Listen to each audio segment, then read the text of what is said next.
Il suffit pas de regarder les Jeux olympiques. L'athlète, il n'est pas arrivé le jour des Jeux olympiques de natation pour faire sa performance. C'est tous les jours qu'il est allé, c'est tous les jours qu'il s'est levé, c'est tous les jours qu'il a fait 3, 4 entraînements par jour, et ça pendant des années. Évidemment, ça, on ne le voit pas. Quand on veut implémenter un changement dans notre vie, que ce soit financier, que ce soit une qualité de vie, l'amour, la santé, la guérison, il va falloir qu'on y travaille. Mais ça va pas être le travail au sens étymologique labeur, ça n'est pas quelque chose de difficile. Bienvenue dans cette nouvelle vidéo. Si tu me découvres, je suis Chloé, je suis mentor en stratégie et j'adore transmettre tout ce que je connais sur la neuroplasticité, les neurosciences et tout ce que je sais pour que chacun puisse avoir les outils et la connaissance et les bonnes pratiques pour créer une vie de rêve tout simplement qui lui va cousu main. Donc aujourd'hui, je vais te parler de l'inconscient et de qu'est-ce qu'on émet dans l'univers parce que du coup, les lois de l'univers sont d'infinie bonté pour nous et ça n'est qu'une question de physique quantique, mais pas que, où on émet des choses et on reçoit en retour. Tout ce qu'on reçoit dans la vie, que ce soit les rencontres, les synchronicités, les événements, les énergies, ce ne sont que le miroir et la conséquence de ce qu'on a émis.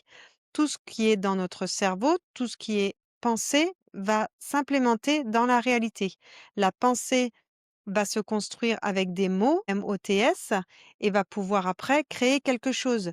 Si je dis je te trouve nul, ça va créer chez toi de l'amertume, une émotion, ça va venir taper sur le manque de confiance en toi peut-être, ou à l'inverse sur un ego qui va vouloir se battre et se défendre et qui va dire bah non, je suis pas nul, etc.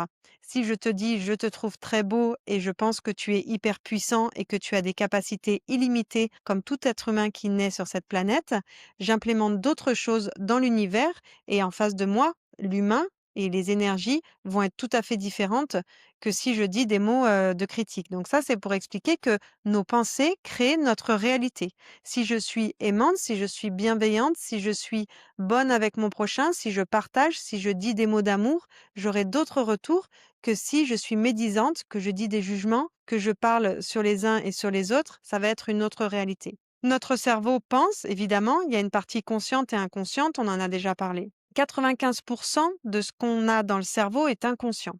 Cette inconscience, elle est du fait de programmes, c'est comme un logiciel à l'intérieur d'un ordinateur où il y a des programmes qui se sont créés depuis qu'on est petit.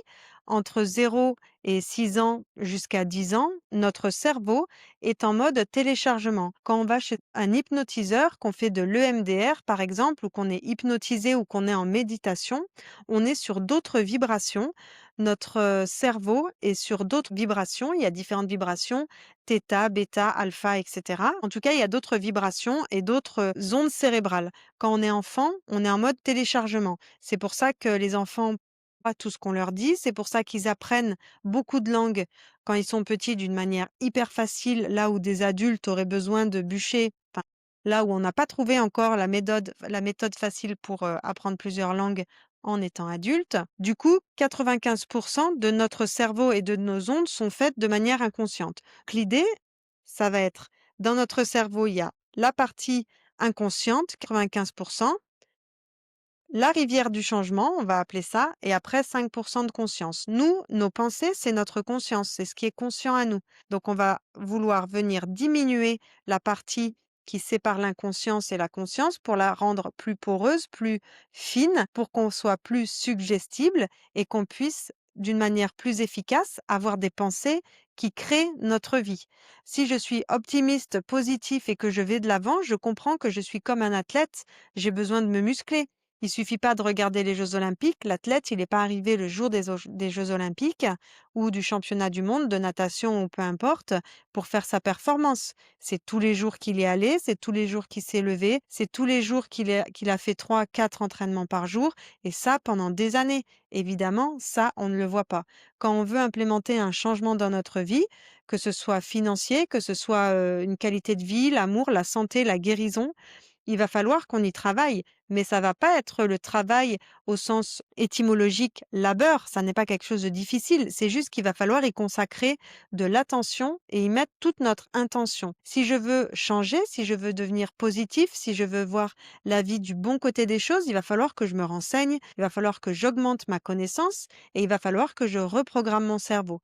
Le but du jeu, ça va être de rendre conscients, les 95 inconscients.